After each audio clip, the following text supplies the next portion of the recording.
Welcome to the Daughter Arise channel. My name is Yvonne and this channel is all about bringing you content to do with childhood sexual abuse. On this channel I share things to do with my experience of going through this childhood abuse. I also share news stories and add my thoughts and commentary to them. From time to time, when I'm fortunate enough, I do interview other survivors and their supporters in hopes of raising awareness about this subject. So if this is the type of content you're looking for, please do hit the subscribe button and the notification bell so that you can be notified of any new uploads, and don't forget to hit the thumbs up if you like the content. So guys, today I'm just coming to you with a quick video about an event I attended yesterday, and it was the Wandsworth Children's Services annual conference. They host a conference once a year, usually towards the end of the year, for all staff involved with children who work for Wandsworth, and that also includes multi-agencies as well, like the police, health, schools, and other agencies. And they have a conference on the kind of topic that they pick for the year. I was selected to be a keynote speaker for this conference this year.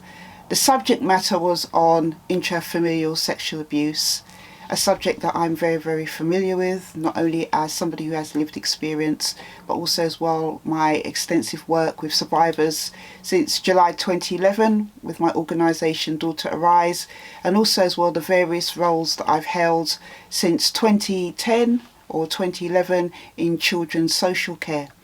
So I was selected to be a speaker, and I gave just a talk really about my experience of going through intrafamilial sexual abuse.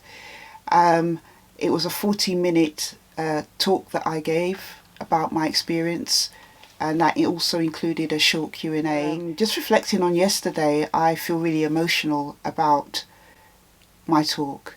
I've been a public speaker now since 2010, and one thing that I've always been able to do is that even though I have talked about my story in detail, I've always been able to somehow hold it together.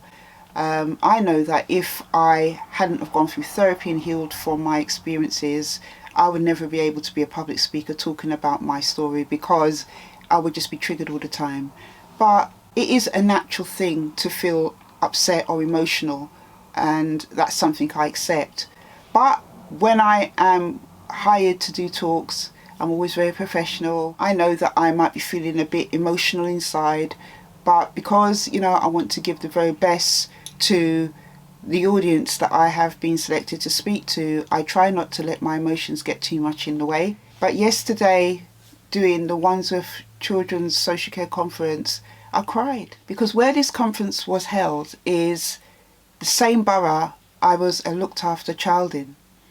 Back in 1988 or 1989, I keep saying 1989, when I was taken into care by Wandsworth Children's Services, it was a very traumatic thing for me.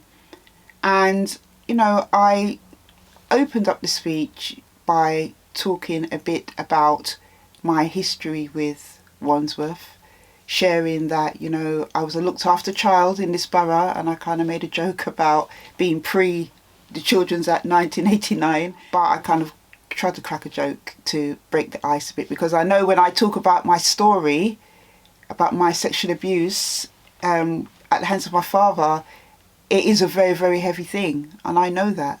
I get comments all the time about how heavy it is. Right where my journey started into the unknown, coming into care under Wandsworth, and to end back up there yesterday on the stage, being a keynote speaker, sharing my story with over 200 practitioners, professionals and other people in the room, was hugely emotional for me. I'm going to show you a little clip here of my speech. My name is Yvonne Ellis.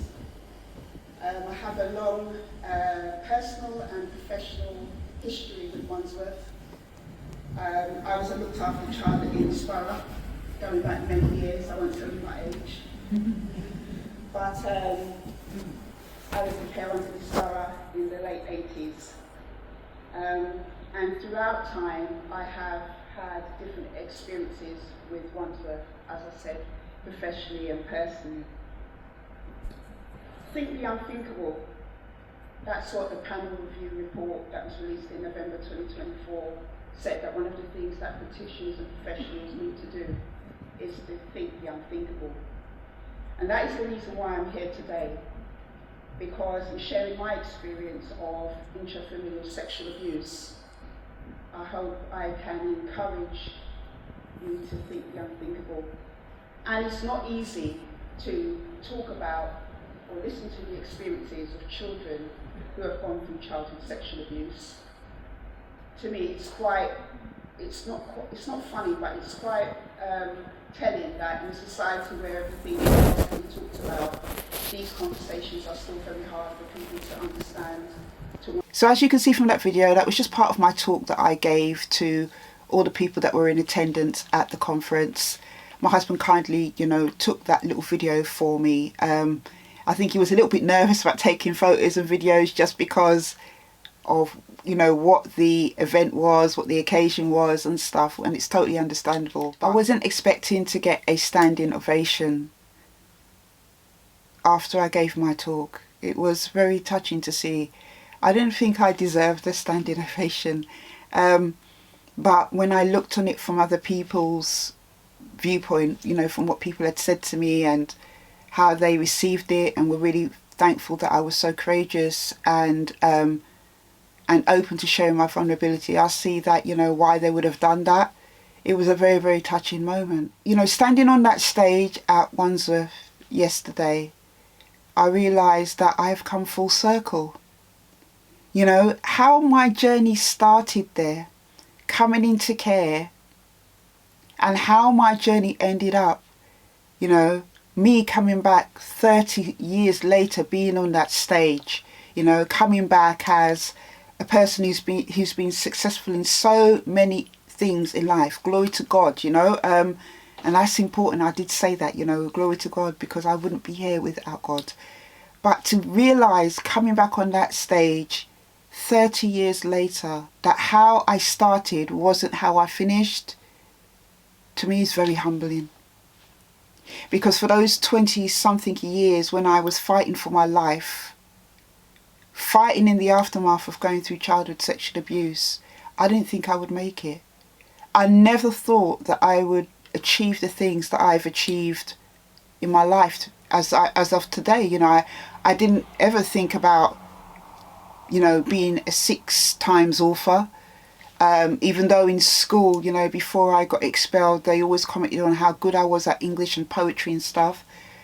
I never imagined that, I would have an organisation that's been supporting survivors, both male and female, for 14 years.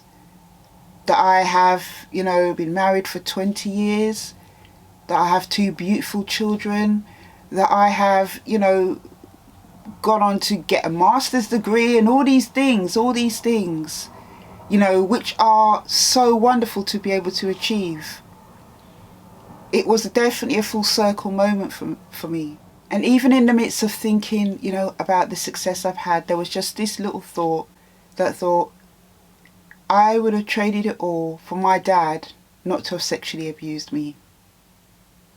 The damage that my father did to me for those 5 years of his abuse, emotionally, spiritually, I wouldn't wish it on anybody. I lost a lot to tell the truth about what happened to me. I lost a lot. And the journey hasn't been easy. As I mentioned, 20 years it took me to heal from some of the real deep things that childhood sexual abuse did in my life. But, as I said yesterday, what was meant for bad has been used for good.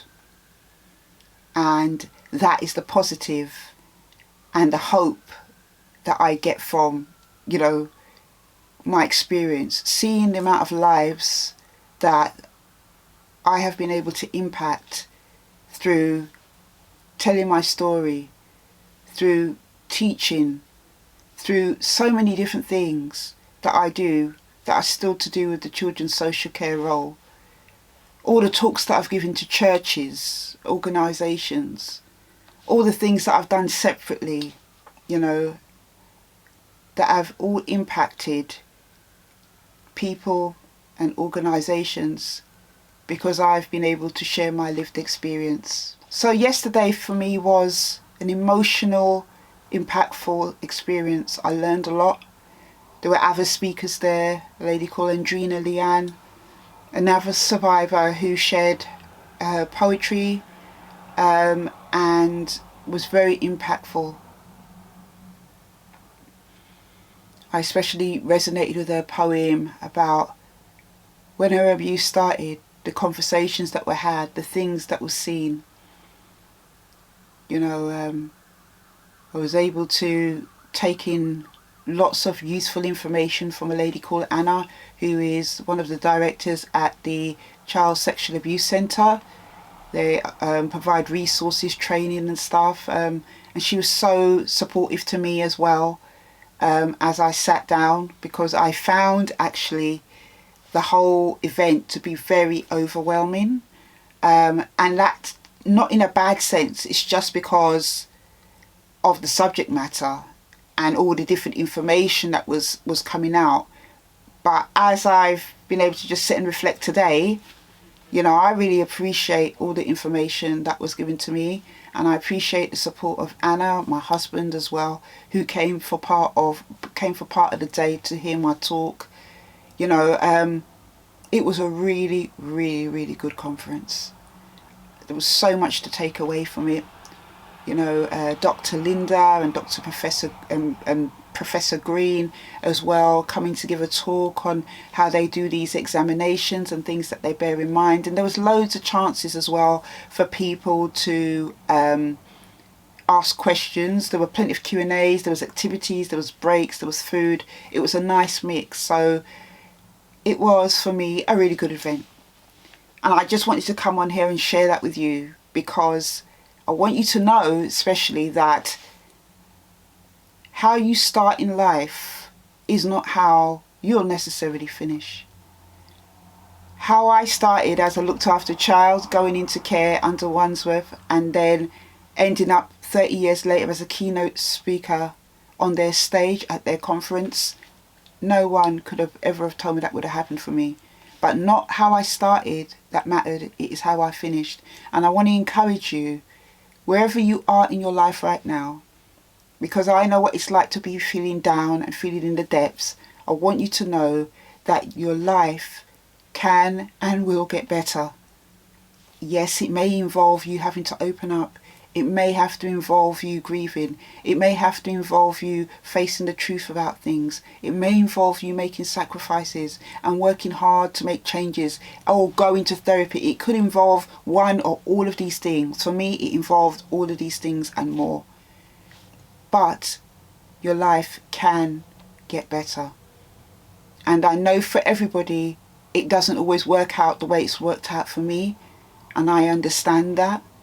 But I hope from this video that you can feel a little bit of positivity and hope, and that, you know, you can know that what is possible for me can certainly be possible for you. And it may not look in the way that I have it, but change is possible, and so is healing. That's it for this video, guys. Until the next one, take care.